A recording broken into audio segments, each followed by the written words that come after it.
Alors il y a là toute une circulation que j'ai essayé de décrire, c'est là-dedans, et André Carrel vient d'y revenir, qui part d'un deuil qui est dénié, que ce soit un deuil au sens restreint par perte effective ou d'un deuil, du deuil d'une situation, d'une position à laquelle un sujet n'arrive pas à renoncer. Il dénie son deuil. Ce n'est pas qu'il transmet sa peine, sa tristesse à quelqu'un d'autre, comme dans l'identification projective. C'est un processus beaucoup plus complexe, dans lequel le deuil est dénié.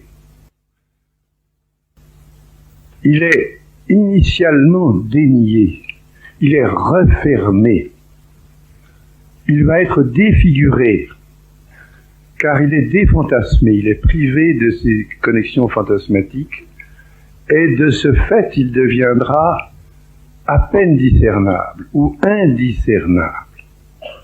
C'est l'histoire du cadavre dans le placard. Hein. Il est contaminant, car il est contraignant. Rien ne se perd dans la psyché, Freud nous l'a appris. Si quelqu'un individuellement dénie son deuil, le refuse, le repousse, il faut bien que ça aille quelque part. Ça ne va pas rester comme ça, n'importe où. Ça va aller autour, ça va aller dans le voisinage. Et ce sera donc une sorte de source contaminante, très contraignante, car elle est inévitable et inéchappable. Souvent, c'est un parent qui injecte en quelque sorte, qui expulse le deuil qu'il a dénié et qui va l'injecter sous une forme défigurée, non reconnaissable à quelqu'un de son entourage. Peut-être à d'enfants, mais ça ne se passe pas uniquement entre adultes et enfants. Et alors, comme c'est défantasmé, comme c'est non figuré, ces processus vont être agis, mis en acte. Ça incite à l'agir, ça fait agir. Ça rend un peu fou, pour tout dire, ou bien ça paralyse la tête. Et à la différence de l'injection, de l'identification projective, qui fait retour, parce que si vous êtes triste, vous pouvez avoir envie de faire pleurer votre entourage avec vous ou à votre place. Mais ça peut revenir, les auteurs nous l'ont bien montré. L'identification projective, ça peut faire retour. C'est un aller et retour. Les deuils défigurés, soumis à l'expulsion, c'est des billets d'aller sans retour. C'est très très difficile à leur rétrocéder à l'envoyeur. Et ça, c'est quelque chose qui nous paraît tout à fait essentiel, que nous avons pu reconnaître d'ailleurs dans les descriptions, dans les cas cliniques qui nous ont été montrés. Il y a là, j'insiste là-dessus, ces deuils déniés, c'est des deuils qui ne sont pas faits, qui sont expulsés après être défantasmés et qui vont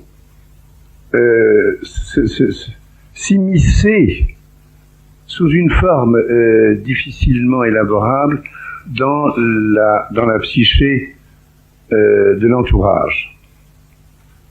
On peut dire que nous héritons des deuils de nos parents et des parents de nos parents. Ça fait partie de l'héritage que nous recevons.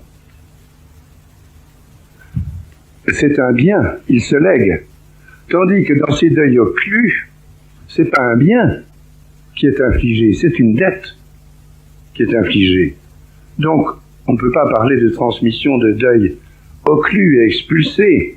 C'est comme si on voulait faire passer une captation d'héritage pour un legs, alors que c'est l'inverse. Et c'est ça la position de ceux qui reçoivent ce non-héritage. Alors, effectivement,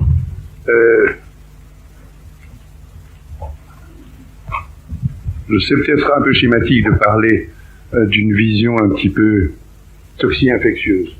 J'en suis tout à fait conscient et je n'en doute pas, parce que il suffit pas de recevoir une dette insolvable, On peut aussi avoir tendance à l'accepter.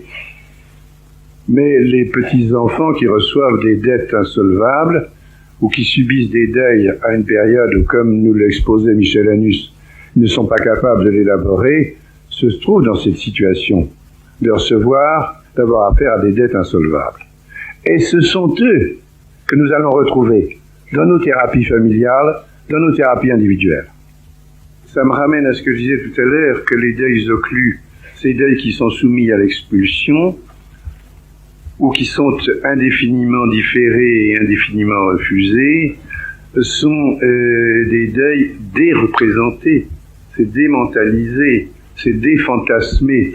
Faut pas que j'oublie de parler en face de la salle, et pas en face. Il faudrait avoir des rétroviseurs pour pouvoir voir le partenaire en même temps que la salle.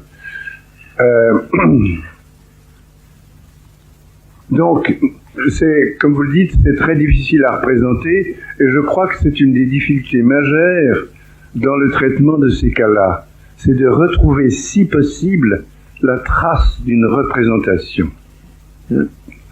Alors que la démentalisation, la défantasmatisation, le défigurement des processus de deuil et des personnes ou des objets deuillés, ça se dit, hein, c'est pas moi qui l'ai inventé pour une fois, sont justement des attaches. Et si ces attaches manquent, alors on se trouve dans le domaine de l'agir, du faire agir, du contre-agir, qui sont des choses auxquelles nous sommes très accoutumés auprès de nos patients les plus, de nos familles les plus perturbées, de nos patients les plus douloureux, les plus perturbés aussi. Alors, je voudrais également revenir sur deux points. Ça semble, cette perte, cet enterrement de la représentation, ça fait partie de ce que j'appelais tout à l'heure la non-transmission, c'est-à-dire la dette insolvable. Et nous entrons, je crois, dans le domaine de ces fantômes et de ces objets paradoxaux que vous venez d'invoquer. Je veux simplement rappeler une chose au sujet de l'inceste. L'inceste, tel que vous l'avez réévoqué hier, Jean-Pierre, c'est l'inceste à l'état cru, en quelque sorte. Ou bien l'inceste sous forme d'équivalents incestuels, mais qui ne sont pas non plus des élaborations, des fantasmes incestueux, comme nous avons tous, heureusement, coutume d'en nourrir depuis notre enfance. Ces équivalents, ces incestes ou ces équivalents incestuels, c'est la meilleure façon de préserver envers et contre tout, et envers et contre la maturation sexuelle, de préserver l'unisson narcissique. Si vous voulez pas sortir de la séduction narcissique ou du narcissisme primaire, et si quand même la poussée sexuelle vous travaille, alors il n'y a qu'une recette, la recette majeure, c'est l'inceste.